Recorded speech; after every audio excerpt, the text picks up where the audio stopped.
just being able to talk about what happened in Pittsburgh. So much of my audience was curious. And Stu, I'm sure you didn't hear the show during traffic, but you could have.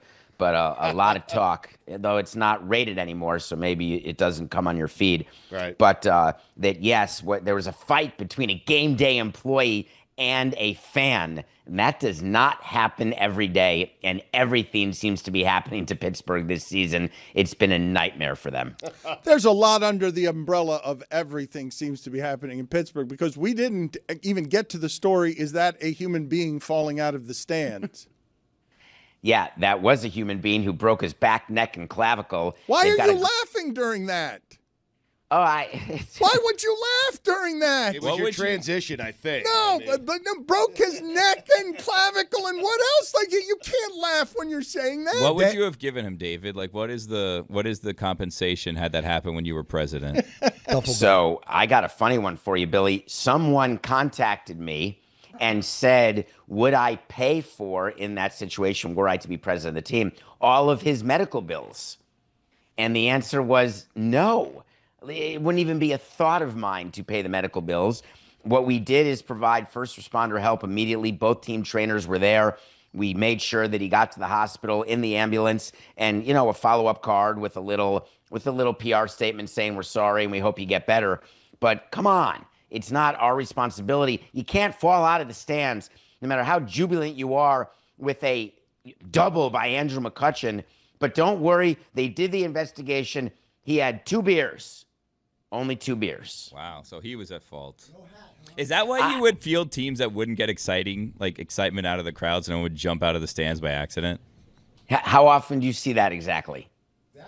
I just don't understand how you're sitting here giggling during you were legitimately giggling. I was happy almost. No, stop it. I'm not giggling about the fact that he broke his back and neck. Look, if we went back and played this video right now, this is appalling. You'd hear a giggle. This is appalling, and you are appalling. You were absolutely giggling. I said we didn't even get to the video of a human being falling out of the stands, and you gleefully said, yeah, he broke his back, neck, and clavicle, and you were laughing about it. So you accused me when we started 4 minutes late, saying, oh, you look down.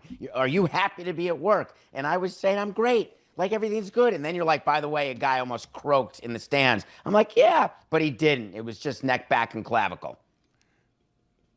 Now we know why he's mad, Dan. I mean, 4 minutes because you were late, 4 minutes late. No traffic. When's to the last deal time with, you right? were late, Samson? When's the last time you were late to anything?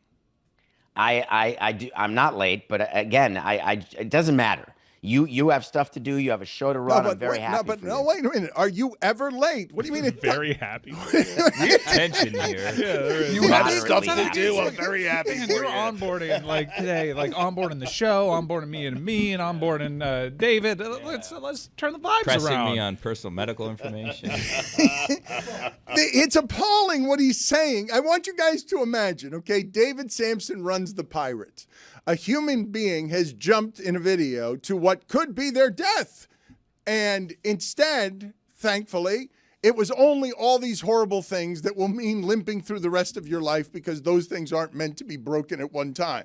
A horrible fall. How soon would you have arrived with paperwork and lawyers, and what would you have offered to get off the hook for what can possibly be there? As you say, 2 beers, you had 2 beers because you went straight to lawyer on, if you've had 2 beers, that broken back is your fault. Oh, I would take the over on 2 beers, by the way, for that gentleman. But it doesn't matter, because I think he may have been underage, in which case it may have been an issue all the way around. So what I'm doing is I am looking for a settlement of some sort of monetary settlement very quickly, in case there's a lawsuit that would come. This is not an autograph bat or ball situation. It's not a meet and greet. It's nothing like that. This is when you've got to bring out the checkbook, and you've got to try to see what is going on with him and his family. But I would make it very clear that we were not at fault. The railings were set to code, that we did everything we were supposed to do, including responding to it immediately with life-saving care. But in this world of litigation, we'd have to settle at an amount. But no, I wouldn't want it much higher than 5 figures. Can we play a game that I like to call If the Shoe Was on the Other Foot? Ah. So let's say David Sampson was taking in a Pirates game, and he was there, and all of a sudden, the Pirates are doing well. You get excited, and whoop, whoop, you slip and fall onto the field. What does David Sampson do? First of all, What are you laughing I've been really excited at games before. I don't know how if you look at the video of how it happened, and I don't want to assign blame, though that's what lawyers do. You actually do, in a negligence case, assign what percentage of blame each side has, and that's how you get informed as to what the monetary payment is.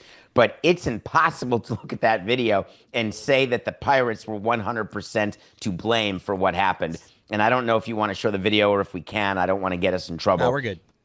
Because it's graphic. But at the end of the day, if you zero up into it, which we'd have camera angles and we'd have zoom capabilities, it was not like, hey, like doing the wave, like, ah, and then, oh, that's not how it happened. I don't think you're playing this game right. I don't think that the shoe was on the other foot here. This is still very much lawyer speak. Yes.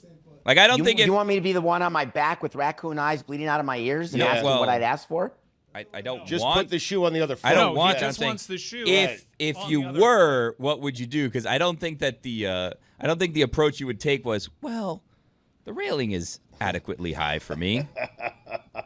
I would sue the Pirates, I'd sue MLB, and I'd sue the city of Allegheny, if that's a city or a county, I can't remember. And I love Pittsburgh, but of course I would sue everyone. I'd get a lawyer to do it on contingency, and my first offer would be for pain and suffering. I don't know if you saw this lawsuit, one of the great lawsuits of all time. A Colorado fan sued the NFL for $100 million for emotional trauma, pain, and suffering because Shedeur Sanders went in the 5th round. Yeah, that's And serious. it's a real lawsuit. I'm not making this up. Of course, it's not going to win, but I'm going to sue if I'm the one who falls out of the What's stand. the small amount of money you're talking about? You arrive with a checkbook, the person's holding their neck and holding their clavicle, and they're on a stretcher being taken off, and you are literally saying $4,000. No, I said 5 figures, Dan. That's 10 grand. Okay, so 10 grand. You're whispering next to the stretcher. We'll give you 10,000. No, I'm waiting to make sure he's not dead. So No, Because why waste 10 grand if the person's Exactly. dead? You don't need to give a dead person That 10 would be grand. So wait a idiotic, minute. Dan. There's an estate. So wait, hold on. So tell me how this transaction goes. And He's hoping for death. Wait, Yeah, that's what it sounds like, honestly.